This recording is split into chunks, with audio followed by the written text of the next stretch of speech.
Salom hurmatli obunachilar, sizlarni ko'rib turganimdan xursandman. Bugun to'yxonaga keldik, lekin to'yi yasatgani emas, balki boshqa narsaga.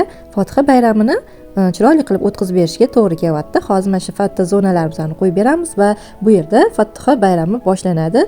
Kelinimizni iltimoslariga binoan mana shunaqa chiroyli foto zonalar qo'yib berdik. Sizlarga ham shunaqa Fotiha bayramiga foto zonalar kerak bo'lsa, bemalol murojaat qilishingiz mumkin. Bo'lajak yosh kelin-kuyovlarga baxt tilab qolamiz. Shunaqa shodiyona kunlarda har doim birga bo'lishni nasib qilsin va to'y boshlagan tanishingizga ulashib qo'yishni unutmang.